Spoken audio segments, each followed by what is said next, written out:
Bueno, pues os decía que en primer lugar la protección de datos es un derecho fundamental reconocido en la Constitución Europea y por nuestro Tribunal Constitucional. En segundo lugar, permite un control de la persona sobre sus propios datos, garantizando el respeto de sus derechos y libertades en la sociedad digital. Es un valor diferencial de las empresas y factor de confianza para sus clientes. Y mejora la seguridad de la información objeto del tratamiento de las empresas, garantizando su integridad, confidencialidad y disponibilidad. Aquí hacemos una pequeña recopilación de la legislación en materia de protección de datos a lo largo de la historia. El tema de la protección de datos no es muy antiguo. En España, pues la primera aparición del tema de protección de datos se puede relacionar con el artículo 18.4 de la Constitución española, en la que dice que la ley limita el uso de la informática para garantizar el honor y la intimidad personal y familiar de los ciudadanos y el pleno ejercicio de sus derechos. En 1992 apareció una primera legislación, una primera ley orgánica en materia de protección de datos, conocida como la LORTA, y en 1995 la Unión Europea emitió una directiva, que como sabéis las directivas no son de obligado cumplimiento, pero emitió una directiva con respecto a esta materia.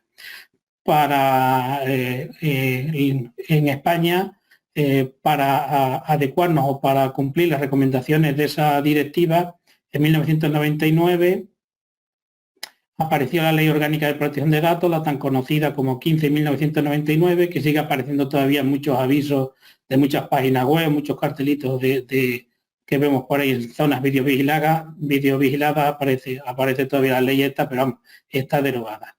En 2016 la Unión Europea, para integrar las legislaciones de todos los países, que ya cada uno se estaba dispersando y legislando de aquella manera, decidió esta vez, en vez de una directiva, hacer un reglamento europeo que es de obligado cumplimiento, y en 2016 se publicó el Reglamento Europeo de Protección de Datos, que empezó a aplicarse en mayo del 2018. Y a finales del 2018, para armonizar ese reglamento europeo a la legislación española, se ha publicado una nueva ley orgánica de protección de datos, que es la que está ahora en vigor. Se publicó el día 5 de diciembre del mismo año, del 2018. ¿Qué pasa cuando no cumplimos con la legislación en materia de protección de datos? Cuando pues una empresa, si no cumple con la legislación en materia de protección de datos, pues en primer lugar va a sufrir unas consecuencias legales.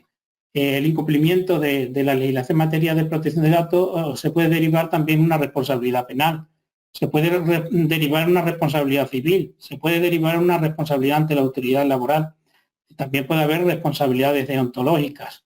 ¿Vale? Aquí os ilustro pues, con una noticia pues, de alguien de una empresa de las grandes empresas eléctricas. También no cabe duda que tiene consecuencias económicas. El que a una empresa la sancionen en materia de protección de datos va a tener un impacto económico en su cuenta de resultados.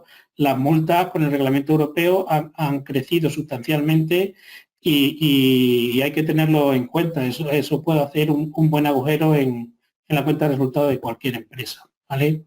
Y por último, tiene unas consecuencias que no son menos importantes, que son las consecuencias reputacionales, es decir, los daños en la imagen corporativa de la empresa. Cuando una empresa es sancionada en materia de protección de datos, va a aparecer en todos los periódicos digitales, los periódicos de papel, y va a aparecer por todos los sitios que ha sido sancionada, porque la Agencia Española de Protección de Datos publica todas las sanciones.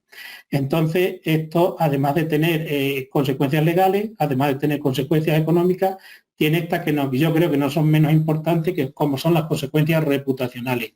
En este caso, en el que os pongo esa noticia, fue la cadena de productos electrónicos Worten, que le vendió a un cliente un disco duro que iba como que era nuevo, un disco duro, y lo habían estado utilizando antes en la oficina para guardar datos de carácter personal, con lo cual le cayó la tremenda una sanción de la Agencia Española de Protección de Datos. Ahora vamos a empezar a hablar de las novedades que trajo el Reglamento Europeo de Protección de Datos y en primer lugar vamos a hablar del registro de actividades de tratamiento. Anteriormente a la aparición de la legislación en materia de protección de datos, era necesario que todas las empresas acudieran al registro de la Agencia Española de Protección de Datos para inscribir sus ficheros. Por ejemplo, los organismos públicos, en este caso, por ejemplo, el colegio, había un proceso de inscripción distinto, pero también tenían que acudir al registro de la Agencia Española de Protección de Datos. Eso a los que nos dedicaban a la protección de datos nos daba pistas de las empresas que cumplían o no cumplían porque era el primer requisito. Pero eso, por desgracia para nosotros, pues ha desaparecido y aparece una nueva obligación.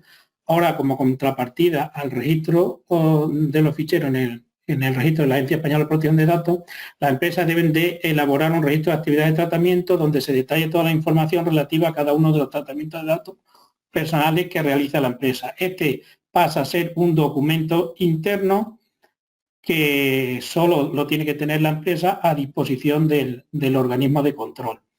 Cuando son organismos públicos hay algunas pautas de darle publicidad, pero vamos, en principio pasa a ser un documento interno que tenemos que tener a disposición del organismo de control, porque si tenemos una inspección de la Agencia Española de Protección de Datos es el primer documento que nos van a requerir. Este documento pues hay que mantenerlo actualizado, ¿vale? Ahí aparece, os he puesto el registro, la Agencia Española de Protección de Datos, su registro de actividades de tratamiento, lo tienen publicado en la página web. Pues ahí hay una parte del registro de actividades de tratamiento de la Agencia Española de Protección de Datos. También hay novedades en materia de información. Y aquí es muy importante que los interesados entiendan perfectamente qué va a hacerse con la información personal que se les pida. Es decir, cuando recabamos datos de carácter personal tenemos que informar perfectamente a los usuarios afectados para qué hemos recogido esos datos, con qué finalidad lo hemos recogido, si vamos a hacer cesiones de esos datos, cuánto tiempo lo vamos a guardar, cómo puede ejercer sus derechos. Es decir, hay que darle información de qué vamos a hacer con sus datos, ¿vale? Esa información se debe de ofrecer en un lenguaje sencillo y con unas opciones claras, que le permitan al usuario siempre decidir qué va a hacer con sus datos de carácter personal. Es decir, que pueda decidir para qué vamos a utilizar sus datos y para qué no vamos a utilizar los datos, ¿vale? Esa información la prestaremos en los formularios de recogida de datos, en la factura, en los pies de correo electrónico, en la información para los trabajadores, ahí prestaremos. La Agencia Española de Protección de Datos, en combinación con las agencias vascas y catalanas que tienen transferidas competencias en materia de protección de datos, pues elaboró una guía que se puede descargar de la página web de la agencia, una guía para el cumplimiento del deber de informar. Luego también hay novedades respecto a las páginas web. En las páginas web, normalmente cuando navegamos en una página web, nos inscribimos en un formulario de contacto, compramos algo, normalmente siempre nos piden en algún sitio que cliquemos que hemos leído y aceptamos la política de privacidad. ¿Vale? Pues con la entrada en vigor del Reglamento Europeo de Protección de Datos, la recomendación de la Agencia Española de Protección de Datos, que esas páginas, esas políticas de privacidad cargadas de tecnicismo, pues debemos de evitar y emitir la información en un lenguaje claro y sencillo, que cualquier persona lo pueda entender, incluso cualquier persona que no tenga ni idea de protección de datos. Por eso se deben evitar aludir a artículos o a leyes, ¿vale? Eso es lo que os comentaba, que tiene que ser la información clara, sencilla y accesible. Y luego hay una novedad que ha aparecido ahora con una nueva guía del uso de cookies que emitió la Agencia Española de Protección de Datos en noviembre del año pasado, y que nos obliga a todos los que tenemos páginas web a que desde la propia página web permitamos al usuario configurar estas cookies. Es decir, antes se ponía un aviso y se le avisaba al usuario que dependiendo del navegador que utilizara, podía ir al navegador y configurar estas cookies. Ahora, esta configuración de cookies hay que ofrecérsela, hacerla al usuario desde la propia web. Yo os pongo un ejemplo de cómo aparece en nuestra web el aviso de cookie y veréis que aparece un botoncito en el que le permitimos configurar esas cookies. Y pasamos a la pantalla de configuración y veis que únicamente por defecto están instaladas las cookies, que son técnicas necesarias para que la página web funcione. El resto de cookies, como pueden ser las cookies de análisis, las cookies de funcionalidad o personalización o las cookies de publicidad, están desactivadas y sería el propio usuario el que debiera de activarla o desactivarla a su antojo. Esto es muy importante, ya ha habido alguna sanción por este tipo, por no permitir configurar las cookies, y una sanción ejemplar, creo que a Vueling le cascaron 30.000 euros y a IKEA también la han sancionado porque su página web no permite configurar la cookie. Si alguno tiene página web, sabe que tiene que adaptar el aviso de cookie a esta exigencia de la Agencia Española de Protección de Datos en cumplimiento con la legislación vigente. También cambia el tema de consentimiento. Con la legislación española del 99, en determinadas circunstancias estaba permitido el consentimiento tácito, es decir, podíamos en un mismo documento consentir muchas cosas a la vez, ¿vale? Con dar solo una firma al final de un documento, ahora el consentimiento tiene que ser explícito y para cada una de las posibilidades. Ya no se considera válido el consentimiento tácito. ¿Cómo podemos pedir el consentimiento? Pues el consentimiento tiene que ser una declaración o clara acción afirmativa por parte del interesado. Pues se puede pedir pues bien por una firma manuscrita o firma electrónica avanzada, cuando se pide para varias finalidades que marque para las finalidades que presta su consentimiento, si lo hacemos a través del medio electrónico con un botón de acepto, y si estamos recabando los datos del usuario a través de una conferencia, pues debemos de informarle y pedirle el consentimiento que quedará grabado junto con el resto de la llamada, con los datos que le recogemos de datos de carácter personal. Este aspecto es importantísimo para la publicidad. La publicidad solo se puede enviar la publicidad a destinatarios que previamente hayan aceptado ese envío de publicidad. La publicidad no consentida no se puede enviar, ¿vale? Luego ya me diréis que recibís 40.000 publicidad todos los días que no os consta haberla consentido. Probablemente sí la habréis consentido, pero no hayáis dado cuenta. Pero la publicidad sin consentimiento no se puede enviar. Aparecen también los contratos de encargado de tratamiento, cambian con la entrada en vigor del Reglamento Europeo de Protección de Datos. Un encargado de tratamiento, por definición, es aquella persona a la cual cedemos datos de carácter personal para que nos preste un servicio. ¿Quién puede ser un encargado de tratamiento? Pues los ejemplos típicos de encargado de tratamiento son asesores fiscales, asesores laborales, empresas de prevención de riesgos, empresas que nos mantengan nuestro sistema informático, la empresa que nos tenga alojada nuestra página web, la empresa que nos mantenga nuestra página web. Si utilizamos alguna aplicación para la gestión o para la contabilidad en la cual tengamos datos de carácter personal y la empresa que nos la mantenga la empresa que nos la mantenga con ocasión de ese propio mantenimiento pudiera tener acceso a datos de carácter personal, habría que redactar un contrato de encargo de tratamiento con ellos.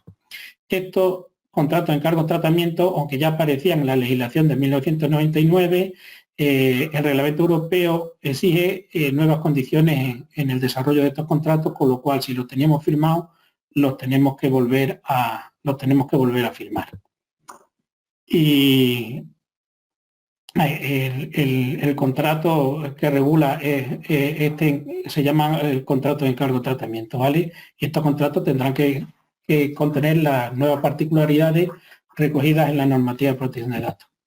Al igual que antes hablábamos para el consentimiento, para la elaboración de contratos de encargado de tratamiento, hay también una guía emitida por la Agencia Española de Protección de Datos con la Agencia Catalana y la Agencia Vasca de Protección de Datos.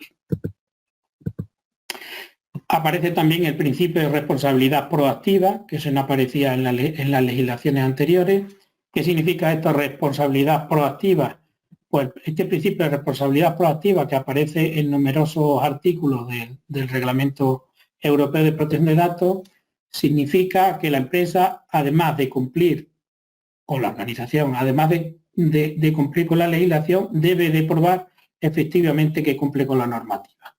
Es decir, no basta con nunca haber recibido una sanción en materia de protección de datos para cumplir con la normativa. Es decir, hay que tener una actitud proactiva y hay que ir haciendo cosas para cumplirla, ¿vale? Es igual que cuando vamos conduciendo, no basta con que no nos sancionen conduciendo, sino que antes tenemos que tener un requisito, nos tenemos que sacar un carnet, si tenemos un coche tenemos que pasar una ITV, es decir, hay que hacer ciertas cosas. Pues en protección de datos es igual. Esta actitud proactiva significa que tenemos que estar en disposición de demostrar que cumplimos con la normativa.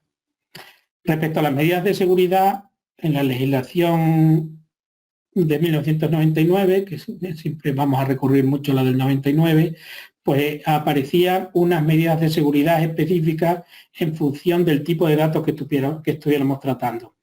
Si podíamos tratar datos de bajo, de medio o de alto riesgo, y en función de esos datos la legislación nos decía taxativamente qué medidas de seguridad debíamos de aplicar.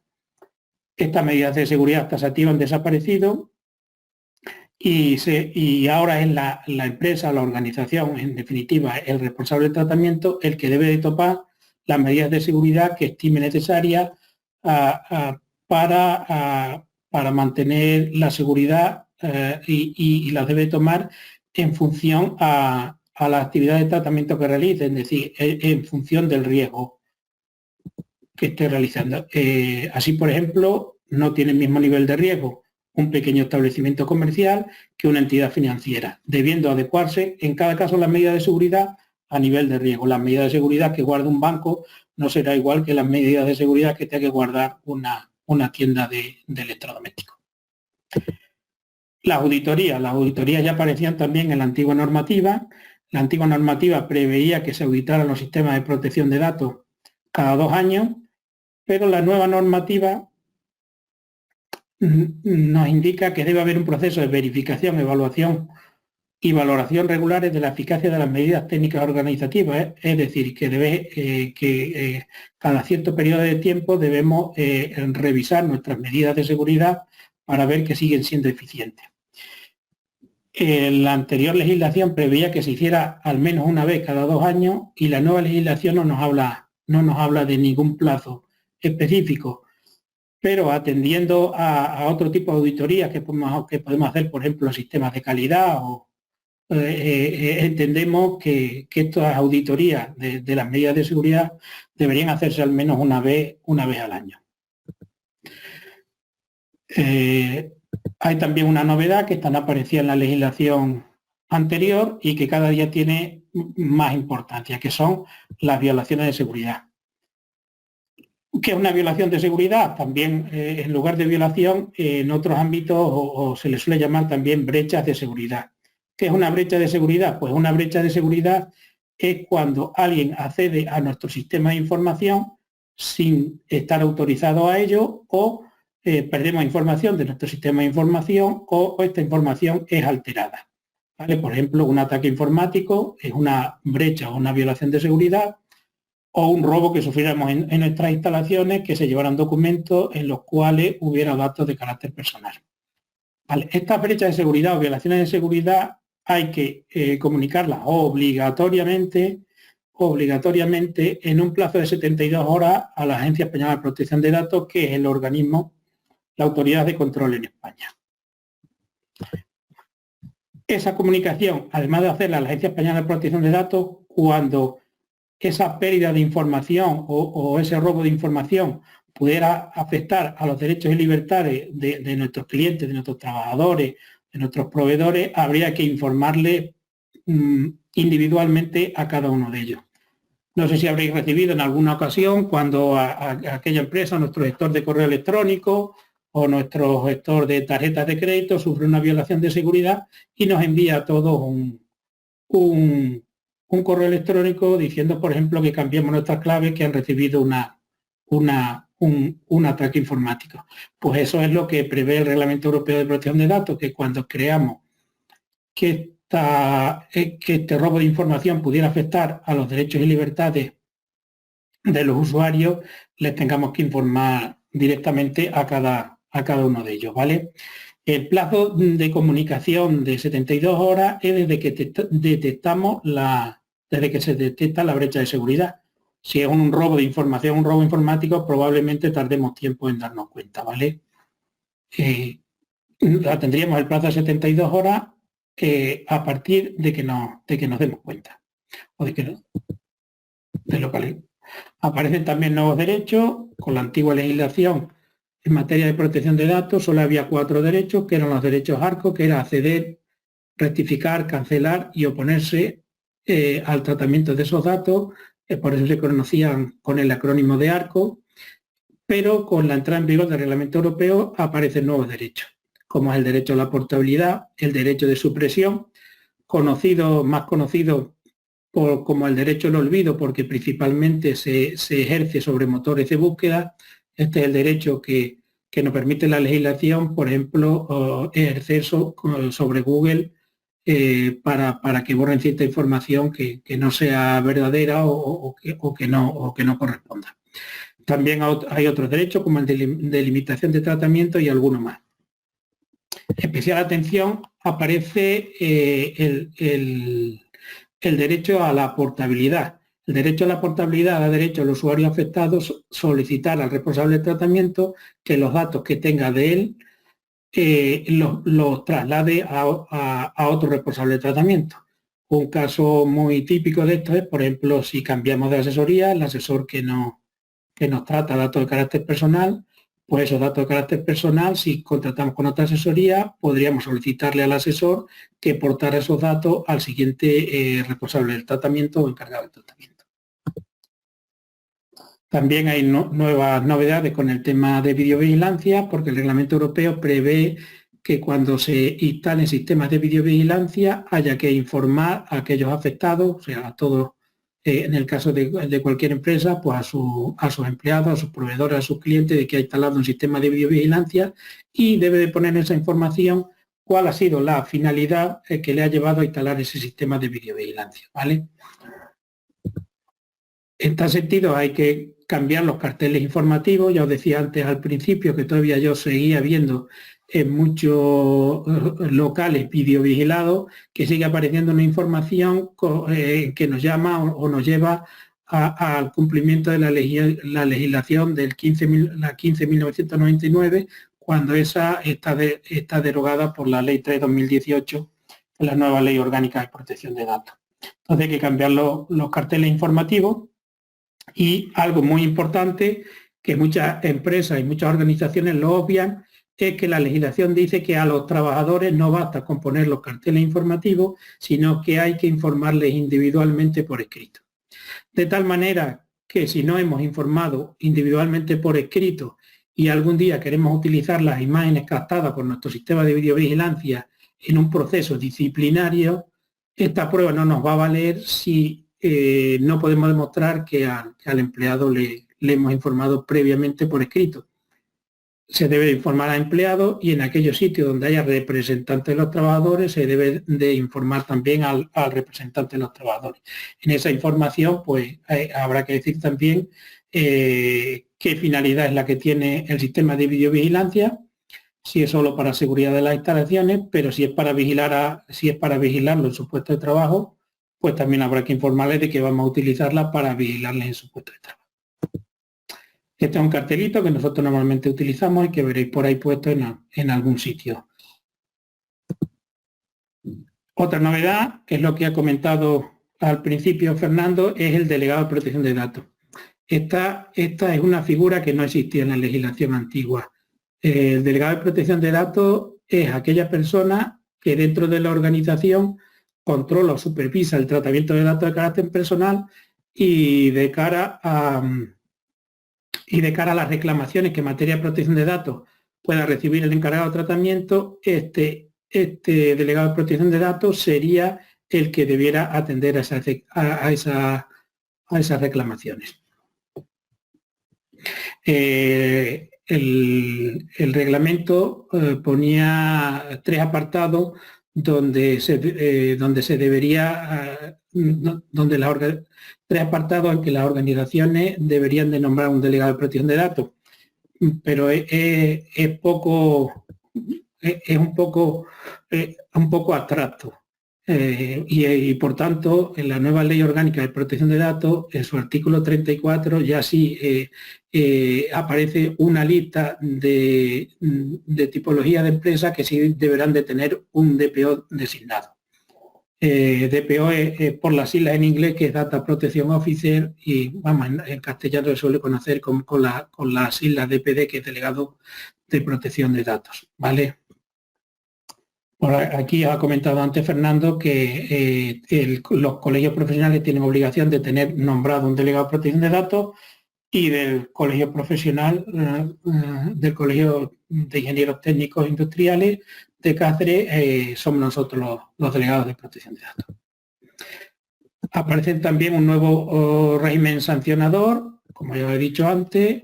La multa máxima en la anterior legislación era de 600.000 euros, y con la aparición del Reglamento Europeo de Protección de Datos, la multa máxima son 20 millones de euros o el 4% del volumen de facturación anual global de la empresa, en caso de que esta cantidad sea superior a los 20 millones de euros. O sea, se aplicaría la mayor de las dos cantidades. Cuando decimos si es una empresa que presta servicios, como puede ser, por ejemplo, Google, pues este 4% se refiere a la facturación anual global de la empresa, no a lo que factura en España, ¿vale? Hay un cambio sustancial en empresas pequeñitas o no, pero en empresas grandes antes se permitían, entre comillas, la chulería de hacer muchas cosas en materia de protección de datos porque pagaban la sanción y punto, pero ahora ya la sanción empieza a costar un dinero, por lo que todas van cada día cediendo y van accediendo a cumplir con la legislación porque ya no es tan fácil pagar e incumplir. En cuanto a las inspecciones, el organismo regulador de la legislación en materia de protección de datos es la Agencia Española de Protección de Datos. La Agencia Española de Protección de Datos es un organismo dependiente del Ministerio de Justicia, igual que la Agencia Española de Protección de Datos, pues depende del Ministerio de Economía y Hacienda. Tiene atribuidas las mismas facultades que, por ejemplo, la Agencia Española de Protección de Datos, o sea, en un servicio de inspección puede presentarse de oficio en nuestro domicilio y hacernos una inspección. Y tendríamos que facilitar la labor inspectora. Pero normalmente esto no ocurre, pues las inspecciones sectoriales o las inspecciones de oficio normalmente hacen inspecciones sectoriales. Se hace un plan bienal, trienal o cuatrienal, y ahí se establecen los sectores que van a ser inspeccionados. Normalmente las inspecciones vienen a instancia de parte, por clientes insatisfechos, empleados insatisfechos, usuarios de nuestros servicios insatisfechos, y de ahí os facilito un dato que en el 2018, que era el último dato publicado por la Agencia Española de Protección de Datos, se habían recibido 14.146 denuncias y reclamaciones en la propia agencia. Aquí hay una nota de un periódico, es una nota de Europa Press, que recoge ese número de sanciones en 2018, y a la vez nos avisa que había aumentado un 33% sobre las denuncias y reclamaciones del año inmediatamente anterior, que fue el 2017. La propia agencia, en su informe del año 2018, ya refleja este incremento. Como veis ahí en el 2017 hubo 10.561 denuncias y reclamaciones, y en el 2017 y en el 2018 se incrementaron a 14.146, lo cual supone un incremento de un 33%. Luego os vamos a dar alguna cifra del tema de protección de datos relacionados con el Big Data. Aquí tenemos reflejada una noticia del 2018 del País, en el que decía que se calculaba que la humanidad ha generado en los últimos 5 años un 90% de la información de toda la historia. O sea, de toda la historia mundial, en los últimos 5 años ya se había generado un 90%. Como esto lleva un crecimiento exponencial, si esa noticia fuera a día de hoy, probablemente hubiéramos ya duplicado en los últimos 5 años toda la información que se hubiera generado a lo largo de la historia de la humanidad. Y no lo importante es la cantidad de datos que se están manejando, sino también cómo ha crecido vertiginosamente las posibilidades de interconectarlos, porque ya no está en la gran cantidad de datos que las empresas tienen de nosotros, sino la posibilidad de que tienen de interconectarlo y de compararlo. Aquí os pongo una noticia, esta también es una noticia del 3 de marzo, en la que dice que la era del algoritmo ha llegado y sus datos son un tesoro. Las empresas que no asuman la protección de sus datos de carácter personal, entiendo que van a tener un problema porque cada día hay más ataques informáticos y más ataques de ransomware para robar datos de carácter personal. Los datos son un activo muy importante. Hay incluso quien dice expertos que los datos de carácter personal son el petróleo del siglo XXI. También hablamos en la cifra, en las violaciones de seguridad. En el 2017, la Asociación Internacional de Profesionales en Privacidad nos indicó que se habían robado 254 millones de registros de clientes de las empresas.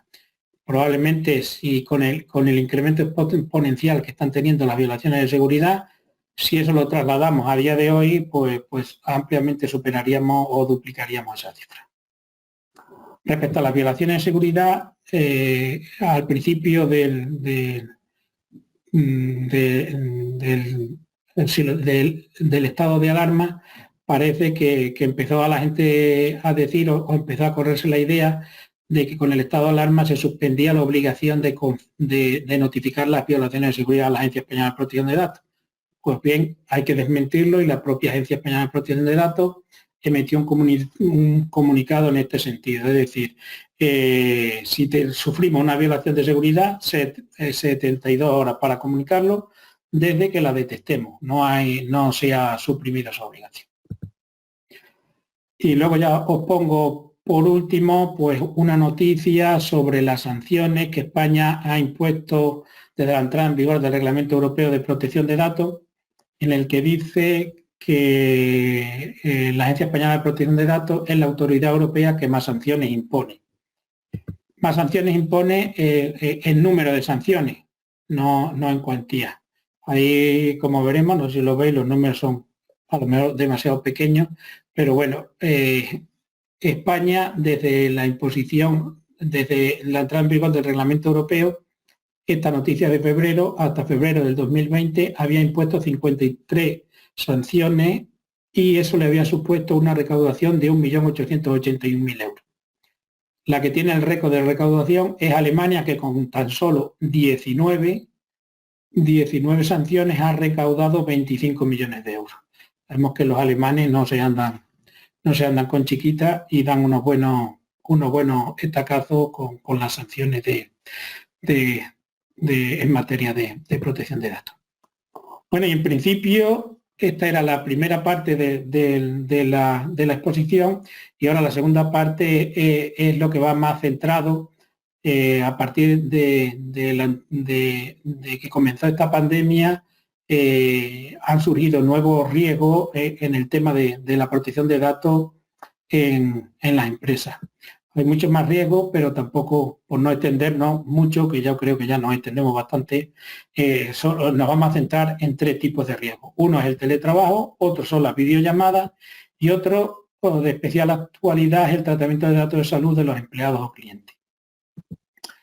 Bueno, respecto al teletrabajo, sabemos que cuando teletrabajamos, el contexto del teletrabajo plantea unos escenarios de riesgo en materia de protección de datos personales que deben de ser gestionados adecuadamente por el responsable del tratamiento para evitar la comisión de infracciones normativas.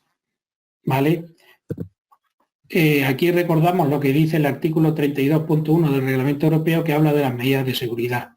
Ahí está transcrito literalmente, pero bueno, lo que viene a decir es que los responsables y los encargados de tratamiento, o sea, las organizaciones, las empresas, deben de tomar las medidas de seguridad que estimen necesarias en función del estado de la tecnología y del coste de su aplicación para mantener la para mantener la integridad de los datos que trata. Y esto iría en el sentido de mantener la integridad de los datos, iría en el sentido de no tener brecha de seguridad, es decir, que no haya acceso por parte de terceros no autorizados a nuestro sistema de información, que no perdamos información o que ésta no sea alterada.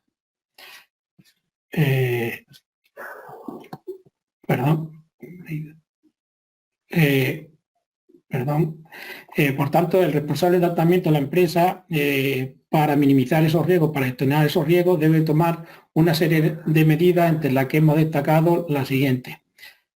Pues debe establecer unas normas de uso de los programas y soporte y equipos de la empresa, es decir, informar al personal de qué cosas puede hacer y qué cosas no puede hacer cuando trate datos de carácter personal.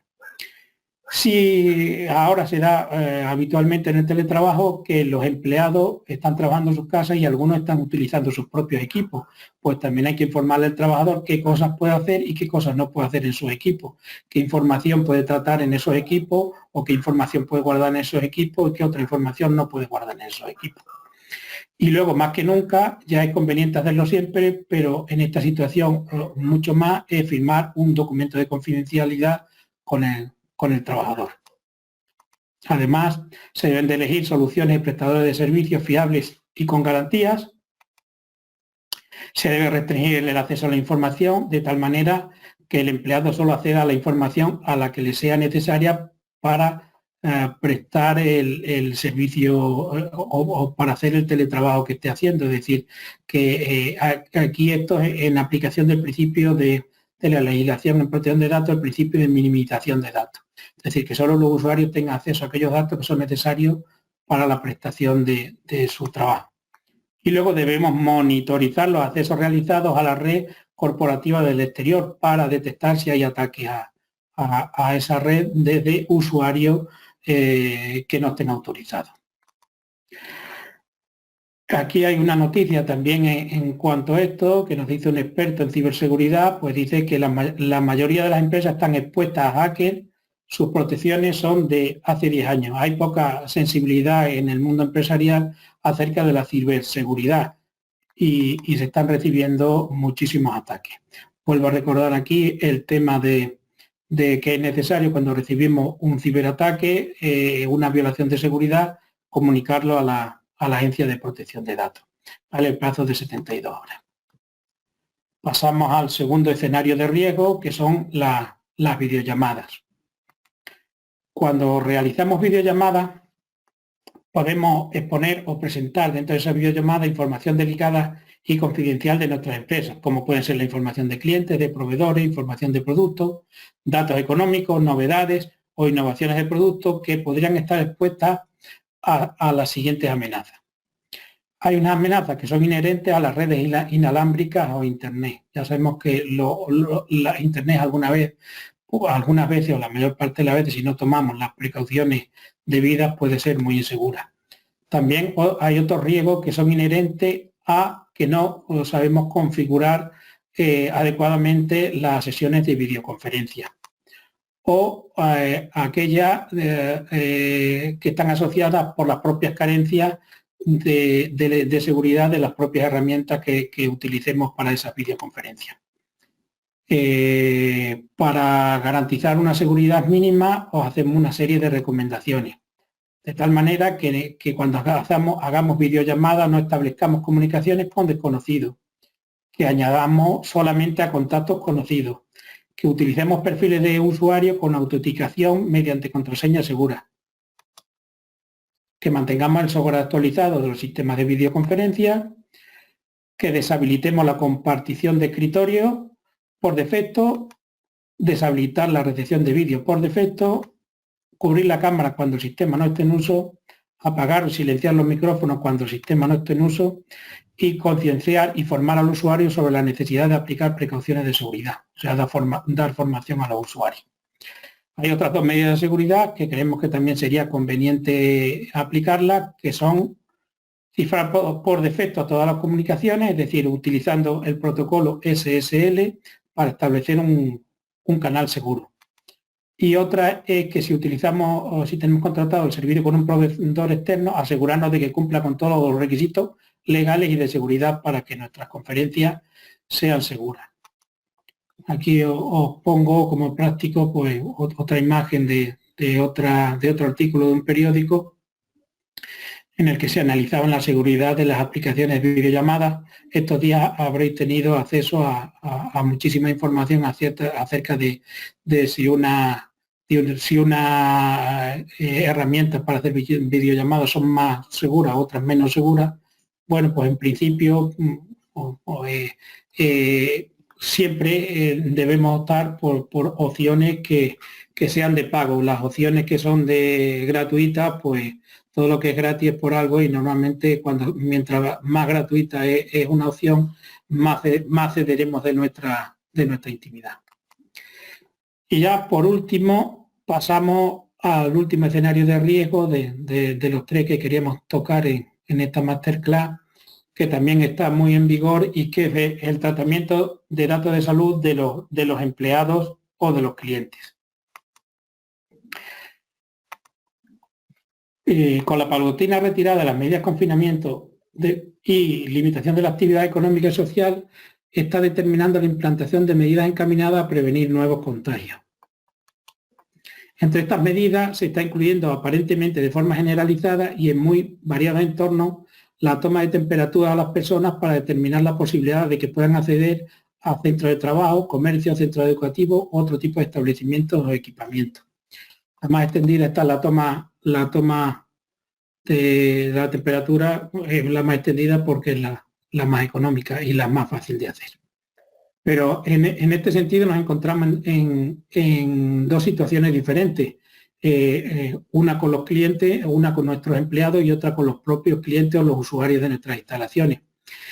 Partimos de la base de que la toma de temperatura, las autoridades sanitarias todavía no se han manifestado que sea un criterio muy fiable para detectar quién tiene el COVID o quién puede transmitir el COVID. O sea, las autoridades sanitarias no se han pronunciado todavía en este sentido. O sea que partiendo de que no hay criterio en este sentido en las autoridades sanitarias con respecto a los empleados, y buscando la legalidad de esta toma de temperatura a los empleados para permitirle o no permitirle el acceso a nuestro centro de trabajo, podríamos buscar la base jurídica en la obligación que tienen los empleadores de garantizar la seguridad y la salud de las personas trabajadoras a su servicio en los aspectos relacionados con el trabajo, es decir, la aplicación de las leyes de prevención de riesgos laborales. Esa obligación operaría a la vez como excepción que permite el tratamiento de datos de salud y como base jurídica que legitima el tratamiento. Los datos de salud son datos sensibles. Los datos sensibles, por definición, el Reglamento Europeo de Protección de Datos, no se pueden tratar sin consentimiento previo del usuario o interesado. Hay determinadas exenciones de obtener ese consentimiento, como podría ser un interés vital del usuario afectado, pero aquí podríamos buscar esa legalidad en el cumplimiento de la legislación en prevención de riesgos laborales. Y entonces el empresario parece ser que con ese argumento podía tomar la temperatura a los trabajadores. La Agencia Española de Protección de Datos ha emitido una nota con unas preguntas frecuentes acerca de este tema, ¿vale? Otro caso muy distinto es el de los clientes. Aquí ya no podemos, como las autoridades sanitarias tampoco han dicho nada, otra cosa que las autoridades sanitarias hubieran dicho que un criterio para el acceso a un local sería que no alcanzara cierta temperatura, pero como eso no lo han dicho, ni hay ninguna norma al respecto, no nos podemos amparar en eso. Entonces, en el caso del cliente es mucho más complicado buscar una base legitimadora del tratamiento, ya que el consentimiento no se puede utilizar, ¿vale? No se puede utilizar el consentimiento porque los clientes no pueden negarse a que les tomemos la temperatura. Si yo quiero acceder a un local y están tomando la temperatura, si me niego a hacer la prueba, no puedo acceder al local, con lo cual ese consentimiento no sería libre. Si quiero acceder, pues me tengo que dejar hacer la prueba. Entonces ese consentimiento no es libre. Como para tratar datos de salud, se necesita consentimiento previo, pues ahí consentimiento no tenemos. Algunos argumentan en que cabe la posibilidad de utilizar el interés legítimo del empresario. O sea, el empresario puede tener un interés en que sus empleados no se contaminen con el COVID o que no entren clientes para que pudieran contaminar el COVID. Pero es que el interés legítimo no es ninguna de las cláusulas de excepción que nos lleva a pedir el consentimiento para el tratamiento de los datos de carácter personal. Entonces, si no hay consentimiento no los podemos tratar y tampoco podemos argumentar este interés legítimo. Con lo cual nos lleva a pensar o a hacernos esta cuestión. ¿Esto es legal? ¿Es legal tomar la temperatura a los clientes para que accedan, permitirle o no permitirle el acceso a nuestras instalaciones, a los clientes o a los proveedores? Pues no hay ninguna regulación específica. Lo que ha dicho la Agencia Española de Protección de Datos es que le preocupa la identificación del posible infectado en directo. Es decir, si tú das la temperatura que al que te la está tomando cree que puede ser portador del COVID-19 o que puedes tener la enfermedad y te aparta adelantado, te niega la entrada, estaría divulgando un posible dato de salud ante terceros, ¿vale? Una eventual denegación del acceso a un centro comercial estaría desvelando a terceros que no tienen ninguna justificación para conocerlo, que la persona afectada tiene una temperatura por encima de lo que se considera no revelante y sobre todo que puede haber sido contagiada por el virus. Aquí en las palabras que emite la Agencia Española de Protección de Datos advierten y recomiendan, pero no llevan ninguna carga reguladora. Ahora mismo hay un debate entre juristas. Es un gran tema de la protección de datos ahora mismo. Y cabe hacernos esta pregunta. ¿Qué preferimos, privacidad o seguridad?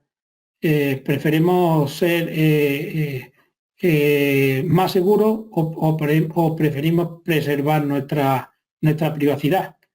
Yo, en concreto y personalmente, pues creo que preferiría perder parte de mi seguridad, perder parte de mi privacidad en aras de tener más seguridad, ¿vale? Pero eso ya es cuestión personal cada uno y hay un debate entre juristas sobre este tema. El criterio más serio pues sería ponderar las dos cosas, es decir, ponderar la privacidad y la seguridad. Pero ya esto es una cuestión personal de cada uno. Si van a tomar la temperatura en la puerta de algunos establecimientos, pues no podemos decir que sea ilegal, pero tampoco es legal. Pues está en una situación no regulada, con lo cual sería alegal. Y con esto, aquí os pongo otras noticias de las que han aparecido estos últimos días acerca de este tema, esta en concreto es del País, y bueno, pues aparece porque es una realidad social. Entiendo que empezarán a hacerlo en muchos sitios. Esperemos que las autoridades sanitarias al final se pronuncien en este tema, porque no se están pronunciando, ¿vale? Y bueno, aquí hemos llegado al final de la presentación. Espero no haber sido muy peñazo, pero el tema es que ya anticipaba yo que tampoco es un tema muy divertido.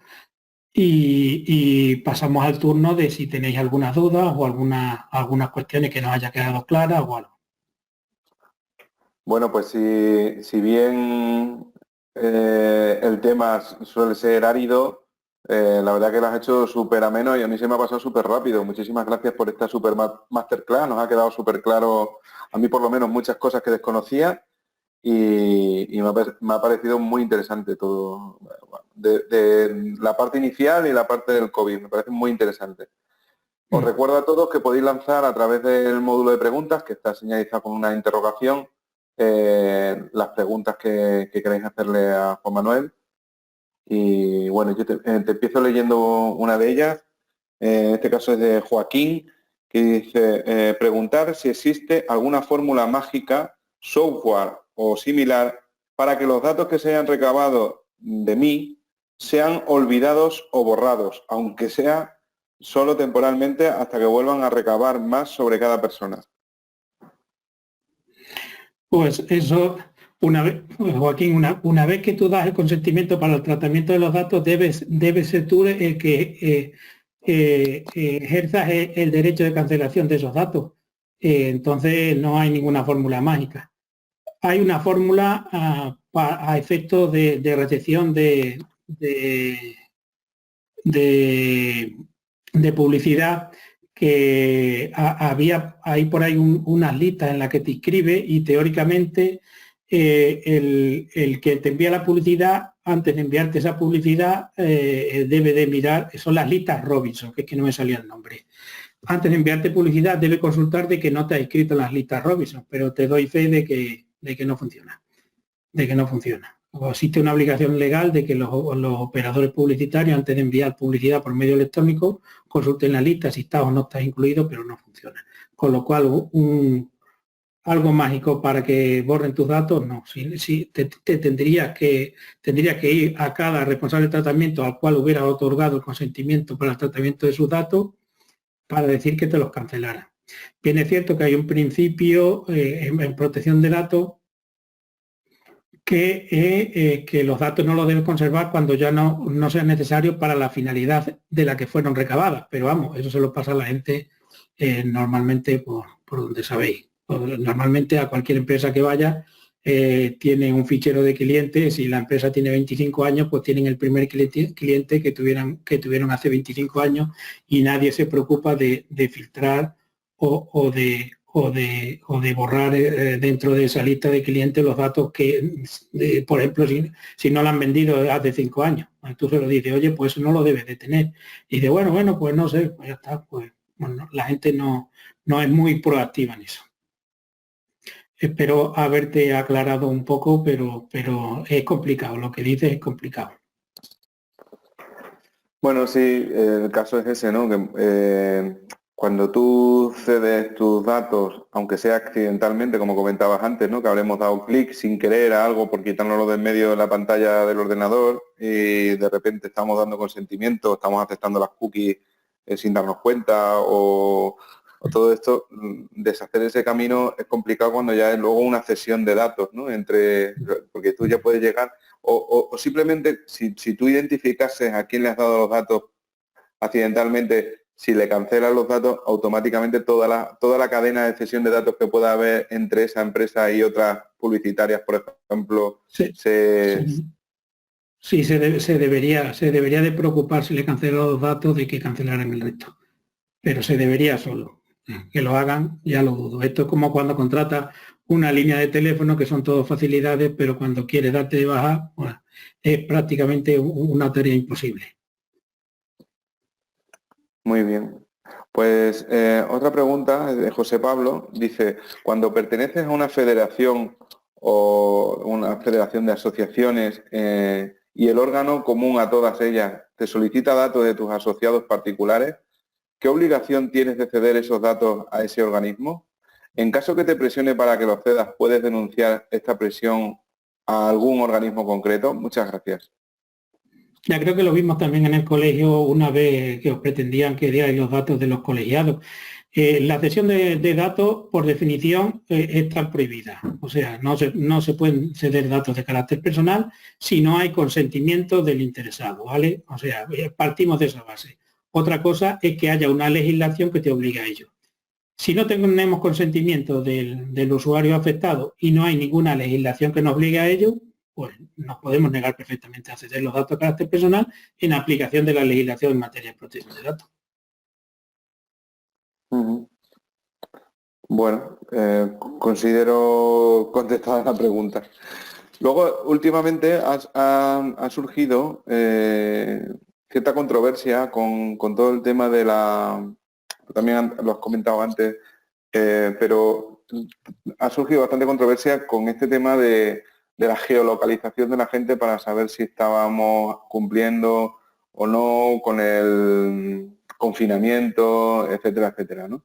Se garantizaba el anonimato de los datos, pero estos datos en condiciones normales serían valiosísimos porque nos daría además se habla mucho de ello en todo el tema de Big Data, que coincido con esa afirmación de que es el petróleo del siglo XXI, ¿no? O el oro negro del siglo XXI.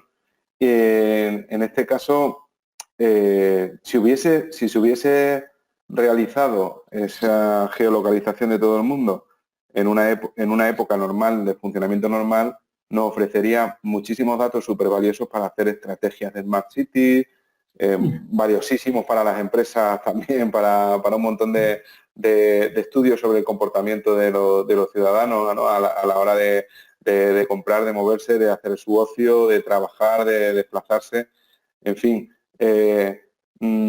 Hay cierto temor a que esa geolocalización, que en un principio se está ejerciendo para hacer un control sobre la movilidad en tiempo de confinamiento, que continúe a posteriori y sobre todo o sea, cuáles son los mecanismos para garantizar la privacidad de esos datos, ¿no? Vamos a ver, en lo que han dicho las autoridades es que esa geolocalización va anonimizada, es decir, que no se sabe tu dato de localización, pero no se sabe quién eres. Garantía como tal, existe la legislación en materia de protección de datos, que eso no se podría hacer si no fuera de forma anonimizada, salvo que nos pidieran el consentimiento.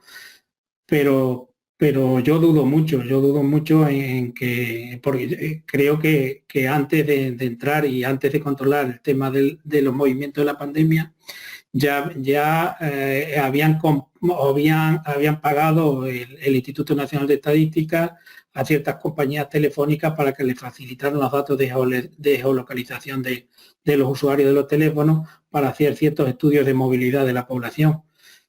Yo no sé, aquí yo entiendo que en la situación que vivimos tenemos todos un gran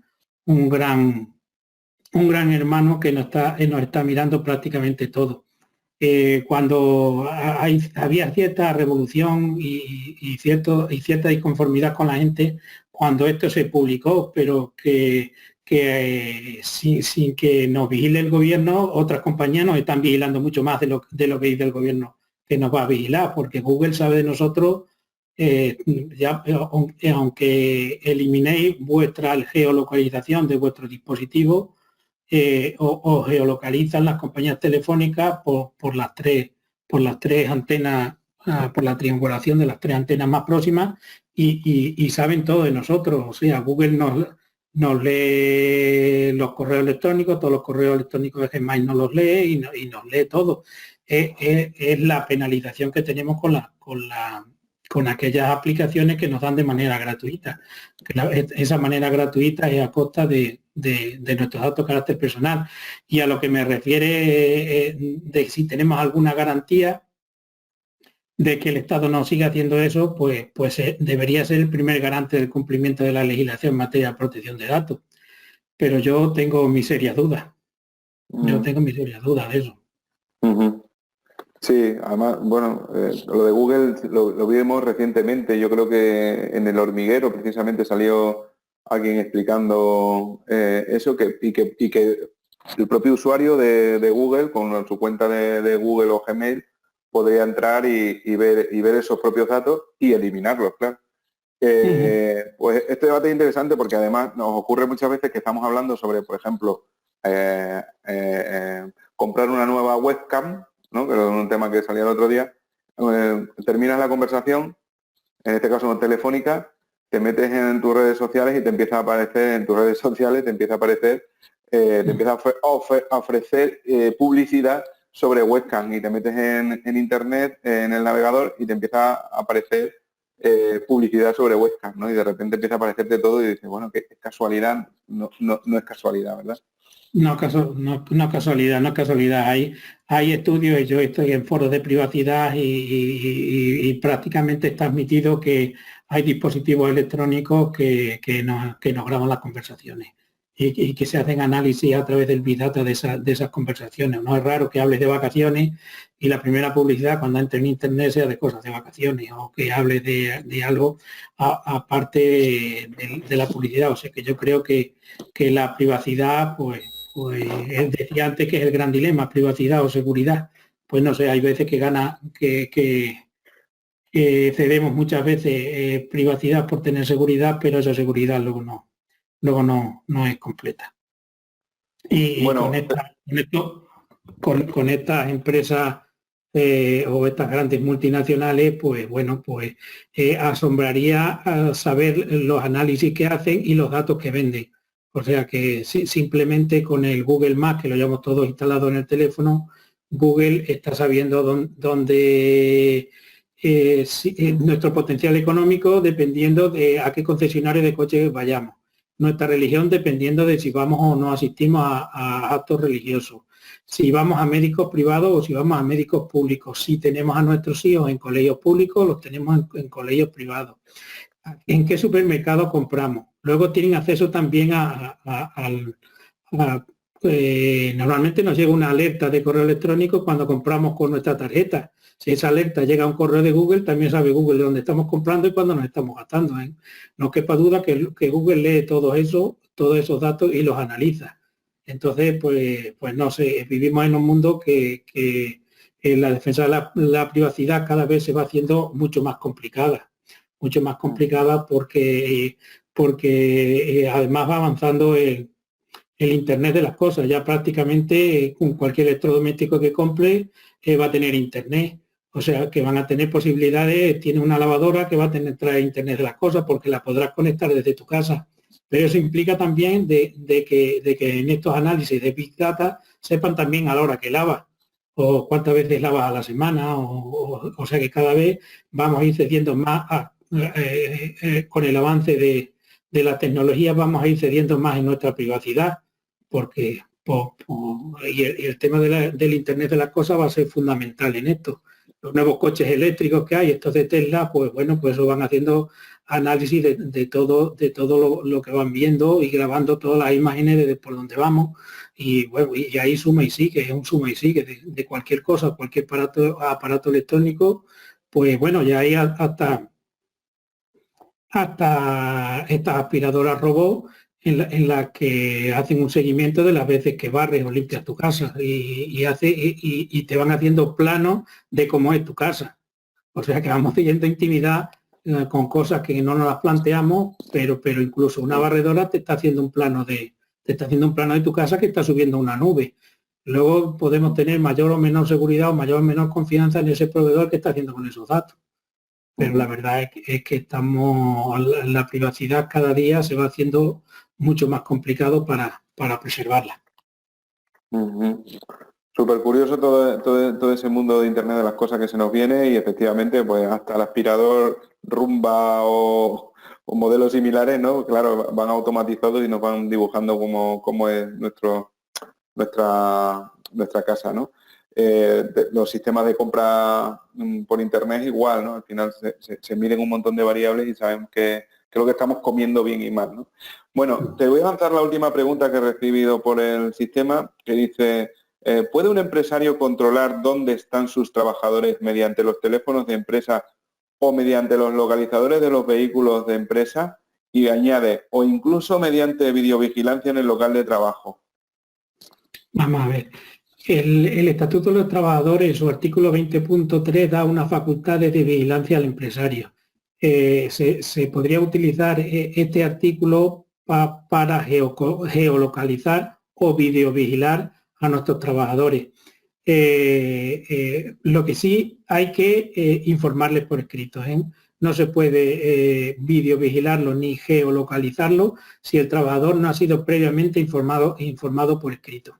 Respecto a los equipos para geolocalizarlo, lógicamente deben ser propiedad de la empresa. O sea, no podremos geolocalizar a un trabajador con una aplicación instalada en un teléfono que sea suyo, porque eso es ilegal. Pero si la aplicación, el teléfono o el GPS está instalado en un vehículo de la empresa, sí podemos geolocalizarlo previamente habiéndolo informado. Hay que informarle, igual que cuando se videovigila, pero informarlo por escrito. Si no, no deberíamos hacerlo, porque estaríamos incumpliendo la legislación en materia de protección de datos. Sí se puede hacer con información previa al trabajador.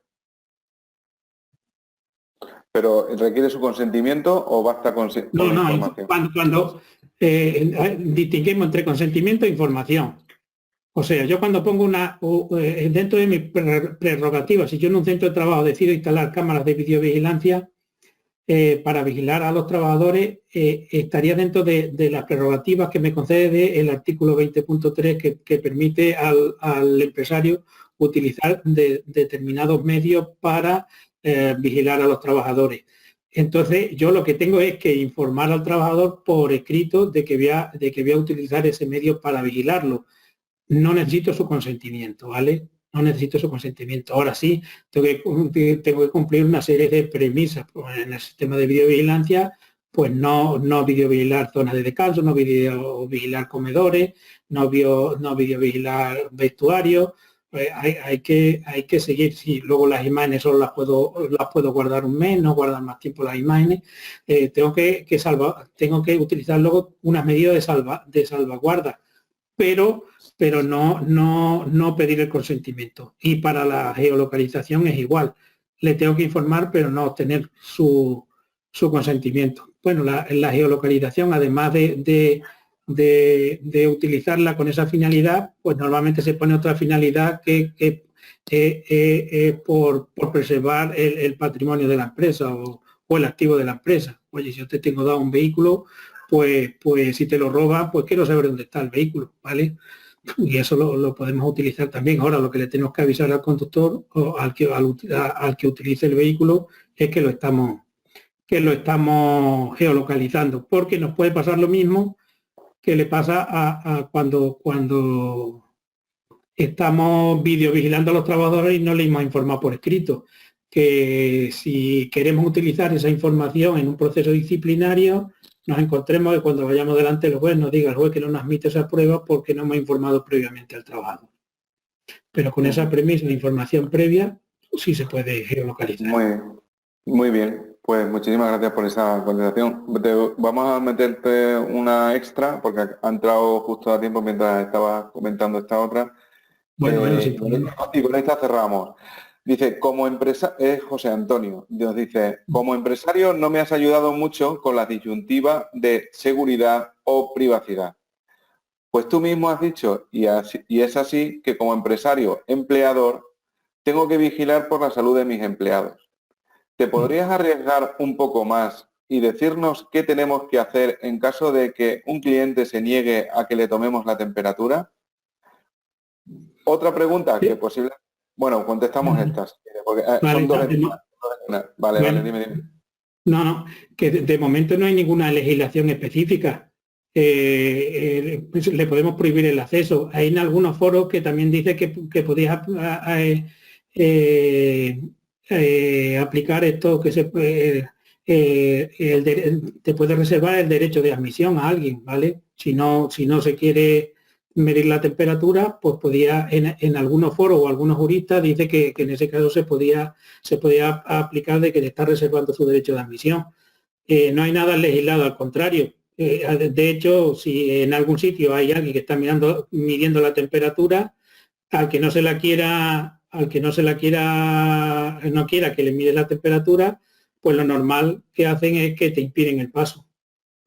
Entonces, por eso es lo que decía que está la ponderación entre la seguridad o la privacidad. Si yo soy el que quiero acceder, pues digo, oye, pues si quiero acceder y esto lo están haciendo por seguridad mía, pues lo que tengo es que dejarme que me midan la temperatura porque es por seguridad de todo. Entonces cedo parte de mi privacidad por mi seguridad. Pero si soy tan leal de que quiero preservar mi privacidad, no voy a ese local. No vayas a ese local porque sabes que si no te miden la temperatura, no vas a entrar. Pero si es la prerrogativa del empresario que puede decir... Porque Y pueda ser una política, digamos, de prevención de riesgos laborales propia de la empresa, ¿no? para los empleados se puede utilizar la prevención de riesgos laborales y ya hay una base legitimadora. Para los clientes no está tan clara esa base legitimadora, pero es que tampoco está legislado, no está legislado. Ahora, si se toma la temperatura, pues es que yo he leído tantas cosas que he leído hasta que como es un dato de salud, los datos de salud solo los pueden tratar profesionales de la salud. O sea que Pues, no puede ser un guardia de seguridad el que mida la temperatura, que tendrías que tener a un profesional de la salud midiendo. pues Imagínate tener un médico. a mí me consta que tanto empresas como algunas administraciones públicas, sus servicios de prevención sí que han implantado esta obligatoriedad del administrado o del cliente, digo, digamos, el propio servicio de prevención de riesgos laborales. Sí. Bueno, no sé. Ahí hay mucha discusión, ahí habría mucho que hablar. Por el servicio de prevención de riesgos laborales, bueno, pues podría verlo por la vertiente de que no se infecten los empleados, pero Eso no sé. es. Eso ahí lo que pasa es que ahí tendría que ponderar el interés legítimo del empresario en que no se infecte sus empleados contra el derecho a la privacidad que tienen los clientes. Es que ahí es muy complicado, es difícil. De hecho, no hay nada legislado y hay 40.000 foros que hablan y uno dice una cosa contraria a la otra. Y la propia agencia, en este comunicado, luego voy a pasar la presentación en PDF y hay un comunicado al respecto y la propia agencia es reticente a que se utilicen esos medios, porque es que tampoco no se ha pronunciado la autoridad sanitaria en que ese sea un un medio efectivo de evitar la propagación del virus. O sea que puede haber clientes asintomáticos que aunque no den con temperatura van a entrar y te van a contaminar. Luego, ¿qué hacemos? Si no, ponemos además que se tenga que hacer un PCR. Bueno, no lo sé. Es complicado, es un debate. Ya he dicho antes que eso hay un debate entre profesionales de la privacidad y darte una respuesta. Que lo están haciendo, pues lo están haciendo. Que lo están haciendo, Bueno, lo están haciendo. Pues ya te he dicho que ilegal, que podemos llamarlo que es alegal, que no sí. se ha legislado a ese respecto. Pero si lo hace, ya sabe el que va que si quiere entrar tendrá que pasar porque le hagan, porque le midan la temperatura, si no, no le van a dejar entrar. Bueno, pues la postillaba la pregunta con la siguiente. Decía, otra pregunta que posiblemente no tenga relación con la charla de hoy es el hecho de que muchos clientes utilizan nuestros presupuestos donde se relacionan muchos datos técnicos para pedir precios a otros proveedores. ¿Puedo denunciar este hecho? Esto es interesante, ¿eh? Esto ocurre mucho. Son datos técnicos, ¿no? Datos técnicos ha dicho, ¿verdad? Sí, sí. Datos técnicos no están... Pero definido a través de la pericia y del conocimiento y del bagaje profesional de un profesional de la ingeniería, ¿no? En este caso, tú realizas una serie de prescripción técnica, ¿vale? Entonces esa prescripción en base a unas consultas y tal, y luego eso pues sale, digamos, o sea, tú se lo das a tu cliente para que, claro que el cliente ya pasa a ser por lo menos copropietario, ¿no? Esta discusión ha salido muchas veces cuando alguien había hecho un diseño de fachada, por ejemplo, de un local, ¿vale? Y luego venía alguien y se lo clonaba, ¿no? Y se lo copiaba, ¿no? Porque le había gustado, estaba en la calle, lo había visto y lo copiaba. Hace años hubo cierta discusión a ese respecto, ¿no? En este caso es una prescripción técnica que tú das para solucionar un problema concreto y que puede acabar pues en manos incluso de la competencia. Ahí, Fernando, ahí en cuanto a protección de datos no tenemos nada que hacer. Ahí podría, no sé si habría otra legislación que pudiéramos aplicar, como, pues no sé, pues no, alguna de diseño industrial o no sé, a otro tipo de legislación. Pero con respecto al tema de la protección de datos, el único dato protegido que iría dentro de ese presupuesto, protegido en protección de datos, no hablo con otras legislaciones, sería solo y exclusivamente el nombre de la empresa que hace el presupuesto y si la empresa es un autónomo, porque si es una sociedad, no está protegido. O sea que el único dato es que si podríamos, y tendríamos que demostrarlo, es que ese presupuesto lo ha dado a otra empresa y ahí van datos nuestros de carácter personal. Si es un autónomo, es decir, una persona física. Si es una persona jurídica, ni siquiera eso. Tendría que buscar ahí por otro tipo de legislación. En materia de protección de datos, ahí no podemos hacer nada. Ahí nos están desvelando datos de carácter personal. Son datos técnicos.